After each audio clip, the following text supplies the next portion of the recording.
A Agenda Econômica está de volta. O nosso tema de hoje é a política de petróleo no Brasil. Nosso convidado é o Dr. Fernando Siqueira, vice-presidente da Associação dos Engenheiros da Petrobras, a EPET.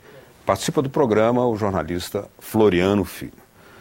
Doutor Siqueira, o senhor já vinha falado aí de certos movimentos, mudanças ocorridas na legislação, na ordem econômica brasileira na década anterior e nos anos 90, e uma delas está relacionada à desnacionalização das ações da Petrobras, permitindo que acionistas externos tenham forte presença, né, no corpo acionário da nossa empresa estatal. Agora, em que medida isso influencia na tomada de decisões estratégicas da Petrobras?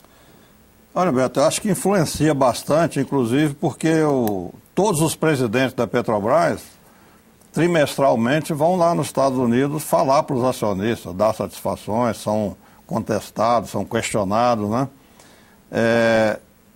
No Brasil, na Petrobras, melhor dizendo, se aplicou a lei Sarbanes-Oxley.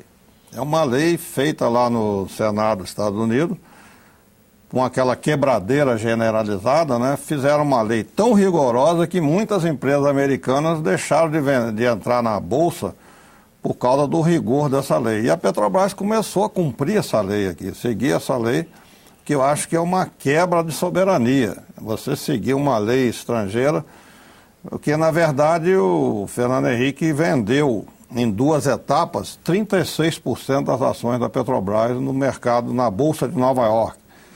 E esses 36% foram vendidos por 5 bilhões de dólares. Hoje já chegaram a valer 250 bilhões, quando a Petrobras esteve na Bolsa no auge, 500 bilhões, né, o preço de Bolsa. Hoje perderam um pouco. Talvez fosse bom o senhor explicar para o telespectador o que é essa lei dos Estados Unidos, né? É uma lei que cria um rigor muito grande nos procedimentos contábeis, numa série de procedimentos administrativos, ou seja, interfere diretamente nos estatutos das empresas. Porque houve uma quebradeira lá com a Enron, né? E várias outras empresas quebraram e deram prejuízo, inclusive nos fundos de pensão. Então criaram uma lei muito rigorosa que dá direito a ser inspecionado todos os procedimentos contábeis e administrativos de uma empresa. Na Petrobras, uma auditoria americana fez lá uma devassa na Petrobras, né? Parece que não adiantou muito, porque a quebradeira continua, né, depois disso, né? Pois é, lá atingindo continua, os bancos, né? inclusive. Não quebrou mais porque o governo salvou os bancos, salvou a GM, né? E quem pagou a conta foram as aposentadorias, os salários, mas enfim. Então, essa lei é uma lei que dá direito ao acionista colocar auditores dentro da Petrobras para auditar.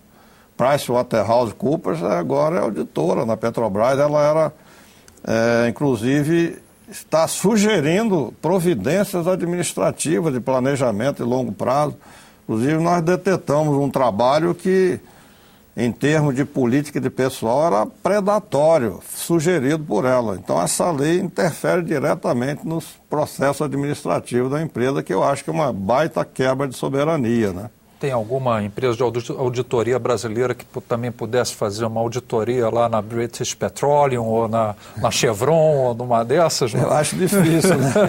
Mas eu queria lhe perguntar o seguinte, além da Petrobras, que é a grande produtora, conforme nós já dissemos aqui anteriormente, aqui hoje no país operam, inclusive nessa área do petróleo, operam a Repsol, que é espanhola, a Galp, que é portuguesa, a Chevron, que a gente mencionou, a BP, que é a British Petroleum, a Shell, até as chinesas, né? Empresas chinesas, Statoil, por exemplo, que também entraram numa segunda fase comprando parcelas dessas outras empresas, sobretudo da Repsol e da Galp.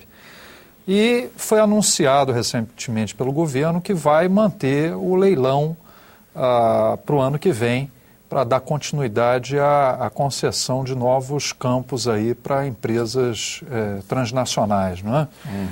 Quando o senhor, no bloco passado, disse que a presidente da Petrobras tinha outros erros, o senhor estava se referindo a isso também, não? Não, a questão do leilão eu acho que é um erro do projeto do Lula, que ele não teve, vamos dizer assim, peso político para acabar com os leilões. Porque, como eu falei para vocês,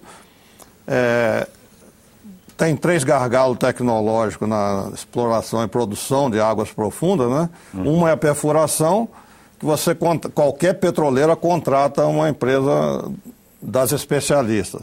Tem a parte de completação submarina, que a Petrobras fez a tecnologia, mas é um grupo de fornecedores internacionais que tem o conhecimento e vende para todas as petroleiras, e tem a linha flexível. Então, esses 3 gargalos são fornecidos por empresas, grupos de empresas especializadas, que trabalham para qualquer que seja a petroleira. Então, se essa tecnologia pode ser intermediada, porque, na verdade, a Petrobras, a Shell, elas são as intermediárias dessa tecnologia, tá certo? Elas subcontratam essa tecnologia e fazem o trabalho. Então, por intermediário, eu prefiro um intermediário que é uma empresa nacional, que tem o conhecimento igual ou maior do que as outras, porque foi pioneira. E tem um dado importantíssimo, ela é controlada pelo governo, ela é controlada pela sociedade, porque o governo é acionista majoritário.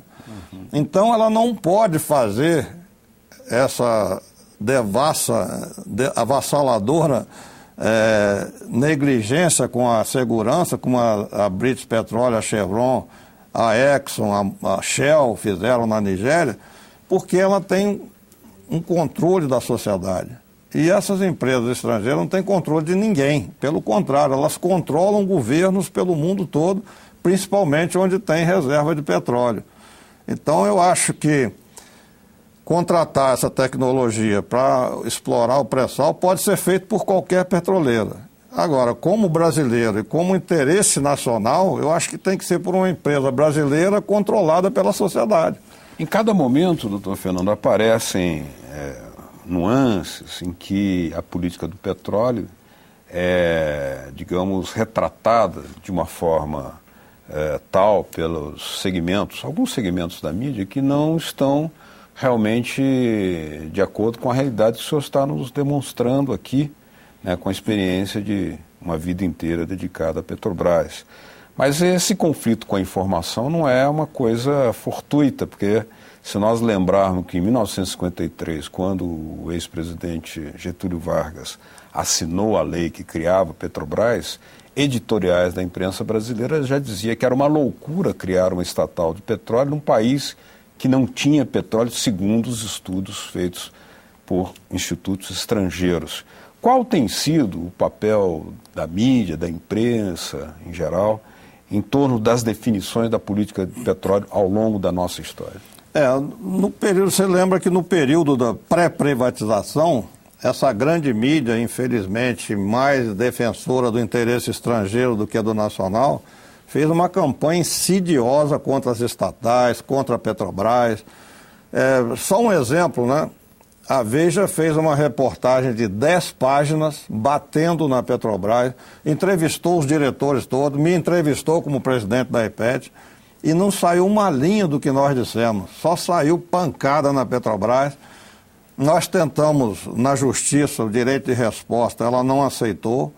A Petrobras transformou o direito de resposta, as 10 páginas de resposta, em 5 páginas para propaganda paga, e ela não aceitou, porque disse que não podia se desgastar com os eleitores. Entrou-se na justiça, já tem 20 anos e não chegou, não deu em nada. Então a mídia hoje faz uma campanha novamente insidiosa. O Globo faz editoriais quase diários, né? Houve esse congresso aí no Rio Centro de petróleo. A tônica do congresso foi dizer que tinha que restaurar os leilões, que a Petrobras não tinha condição de explorar sozinha, que ela não tinha recursos, não tinha tecnologia. Fizeram tanta pressão que que o Lobão foi lá e disse, não, os leilões vão ser retomados. O que a mídia está por trás disso? Hein? O que o senhor acha que está por trás disso? Está por trás do interesse estrangeiro, né? Que você vê aí, você abre a Veja, 90% das propagandas são de empresas estrangeiras. 10% é do governo brasileiro. Então, o interesse do acionista fala mais alto, né? Do anunciante fala mais alto. Além de outras nuances aí que são mais profundas, né? Que a gente cabe aí uma outra entrevista, mas... Enfim, saem reportagens falando que tem que privatizar. Saiu agora na revista Época um artigo de um jornalista aí dizendo por que tem que privatizar a Petrobras. É um livro que está sendo lançado, né? É um livro.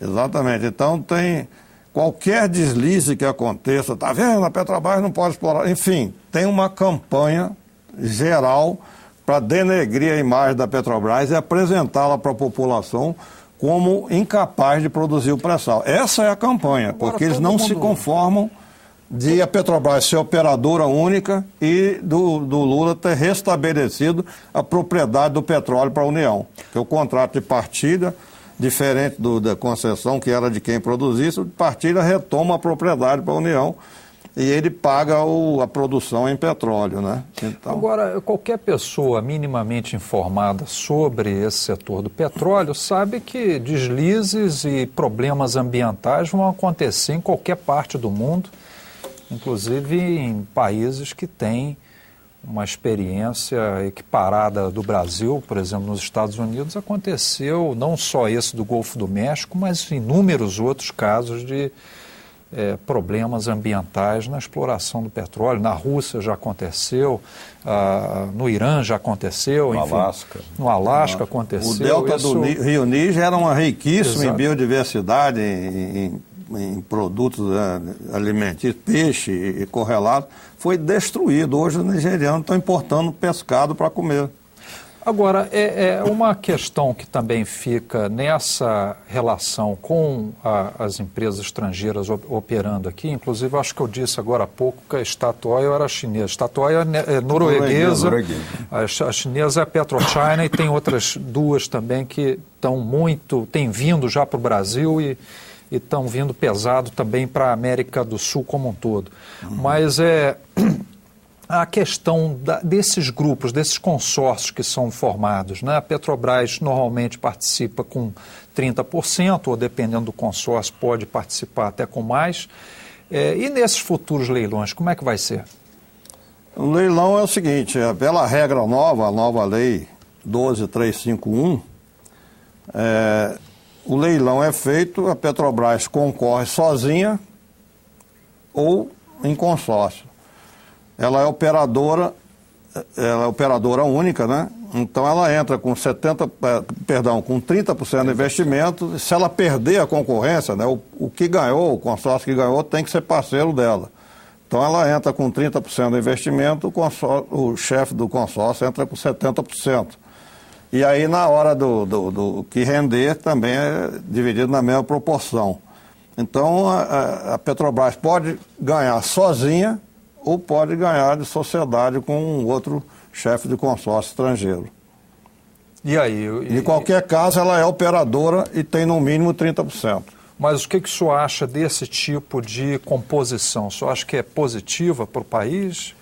Tem havido fortes críticas a essa lei, né, 12.351, pelo fato da Petrobras ser operadora eles não se conformam com isso, né? Então, aí tem aí uns detratores, né, naturais. O Globo faz editoriais quase que diários aí quando está nessa campanha, né, dizendo que a Petrobras não pode sozinha, não tem condição, e não tem nenhum segredo. Ela tem a tecnologia, como eu falei, contrata da mesma forma que as outras contratariam, e o recurso não falta financeiro, porque quem tem petróleo tem crédito. É o maior ativo garantidor de empréstimo, é o petróleo. Hoje é mais do que ouro. Então, não tem nenhum problema para a Petrobras explorar até sozinha. Então, eu acho que o Brasil não precisa dos leilões. Não trazem vantagem nenhuma e pelo contrário, trazem mais risco, né? Porque, como eu falei, as empresas estrangeiras fazem concessão à segurança. contra a segurança. Né? Por enquanto não tem nenhum derivado do ouro que dê para colocar no combustível, no tanque do combustível. Né? No próximo bloco, a Agenda Econômica vai examinar aqui a proposta, a orientação, diretriz governamental de nacionalização dos equipamentos para o setor do petróleo, bem como também as políticas para o abastecimento e o controle de preços da gasolina, de combustíveis no Brasil. Continue com a Agenda Econômica.